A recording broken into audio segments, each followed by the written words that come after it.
गुरुदेव, आज का जो हमारा विषय है संस्कार, ये कह सकते हैं कि भारतीय समाज के लिए और जिस विचारधारा पर हमारा समाज, हमारी इंडियन सोसाइटी चलती है, वहाँ पर अगर हम किसी से ये कहेंगे गुरुदेव कि बच्चों में संस्कार नहीं होना चाहिए या संस्कार नहीं देना चाहिए या नहीं थोपना चाहिए, तो गुरुदेव क्या इसको अपोज नहीं करेंगे लोग? हम कैसे लोगों को कन्विंस करें, कैसे इस विचारधारा को, सबसे बड़ी बात तो यही आती है, इसी विचारधारा को कैसे तोड़ा जाए गुरुदेव कि संस्कार ना दें?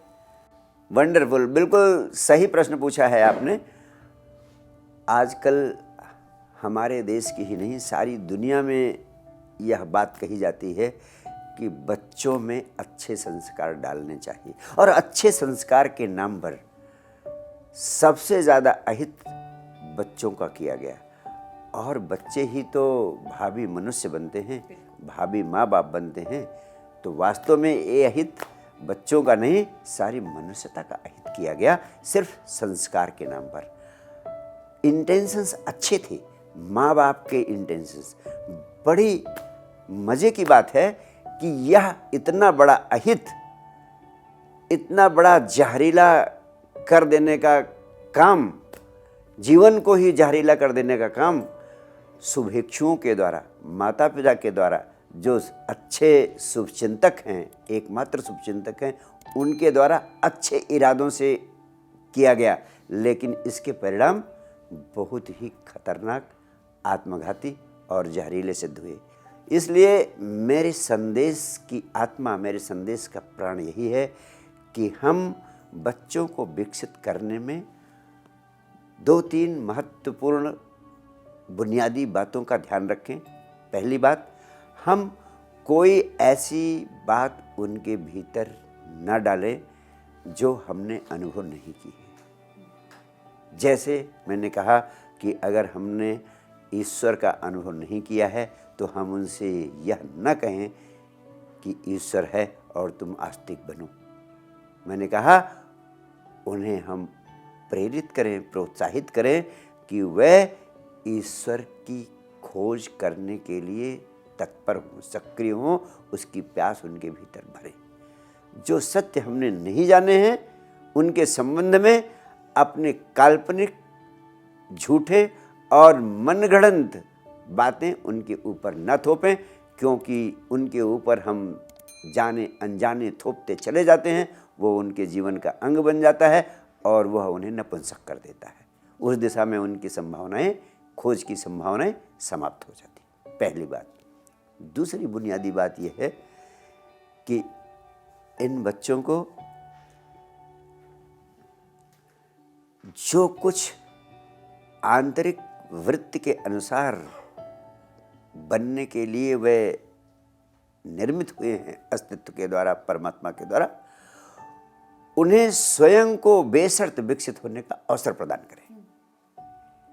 अपनी महत्वाकांक्षाएं, अपने सपने उनके ऊपर न थोपें, अन्यथा आपकी महत्वाकांक्षाएं, आपके सपने उनके लिए बोझ बन जाते हैं और उनके स्वयं की संभावना को कुचल देते हैं।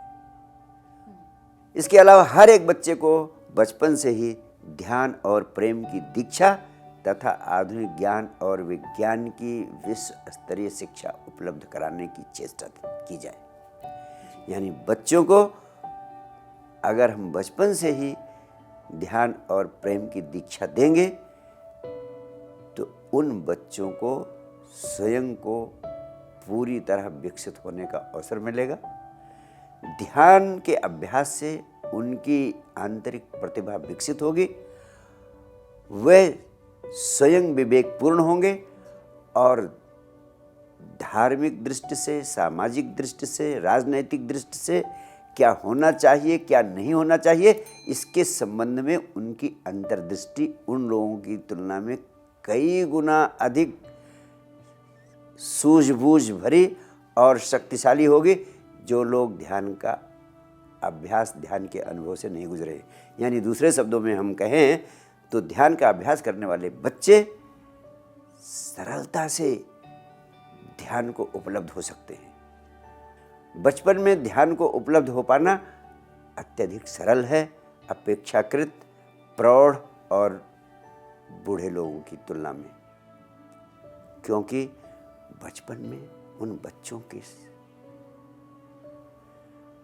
बचपन में बच्चे अधिक संवेदनशील होते हैं और सरलता से ध्यान को उपलब्ध हो जाते हैं।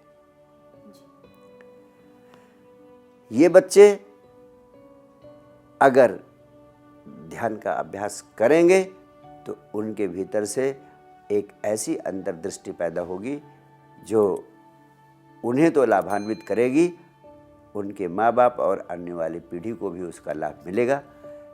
इसलिए इस मंच से मैं सभी युवाओं से अपील करता हूँ कि वे स्वयं ध्यान का अभ्यास करें और दूसरे लोगों को भी ध्यान का अभ्यास करने के लिए प्रेरित करें, क्योंकि ध्यान एकमात्र महाऔषधि है जिससे इस पृथ्वी पर हंसती हुई नई मनुष्यता पैदा की जा सकती जी।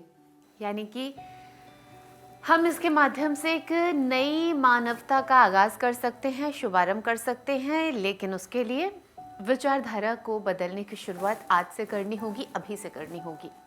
और जब हम अपनी विचारधारा को बदलेंगे तब निश्चित रूप से हम एक अच्छे संस्कार, जिसको आज परिभाषित करना यहाँ पर थोड़ा आसान हो पाया है कि संस्कार वही हैं जहाँ पर आप अपने अनुभवों को साझा करें और बच्चों को बचपन से ही आप ध्यान की ओर अग्रसर करें। शालिनी जी, मैं यहाँ पर एक बहुत महत्वपूर्ण बात कहना चाहता हूँ। अभी आपने कहा जब तक हम विचारधारा को बदलते नहीं, यानी आप विचारधारा को बदलने की बात, मैं यहीं पर आपको एक बहुत महत्वपूर्ण सत्य से अवगत कराना चाहता हूँ कि विचारधारा को बदलना समाधान नहीं है समस्या का। हम विचारधारा को बदलकर एक दूसरी विचारधारा के जाल में उलझ जाएंगे। जी, जो कि आपने रूस का उदाहरण भी दिया था रूस का।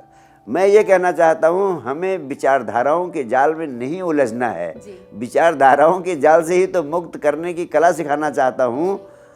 विचारधाराओं में उलझकर ही तो हम नए नए संस्कार देने लगते हैं, लेकिन ये संस्कार ही हमारे लिए बोझ बन जाते हैं।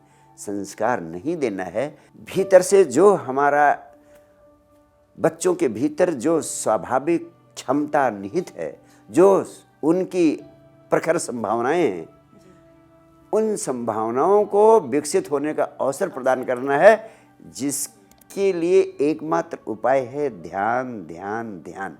इसलिए विचारधाराओं को बदलना नहीं, बल्कि ध्यान का नियमित अभ्यास करना नई पीढ़ी के लिए महामंत्र होना चाहिए। जी, यानी कि विचारधाराओं से मुक्त होना होगा और संभव हो पाएगा ये ध्यान के माध्यम से। अगर आपके मन में भी ध्यान को लेकर किसी तरह का कोई प्रश्न है कि आखिर कैसे ध्यान की शुरुआत की जाए, कैसे बच्चों को ध्यान की ओर अग्रसर किया जाए, तो आप साइंस डिवाइन में कांटेक्ट कर सकते हैं, आप जुड़ सकते हैं साइंस डिवाइन के साथ। और आज के कार्यक्रम में हमने आपको यही बताने का प्रयास किया है कि कैसे आपको संस्कारों से मुक्त होना होगा, कैसे अपने बच्चों की भीतर की प्रतिभा को उसी अनुसार चलते देना होगा जैसा वो चाहते हैं।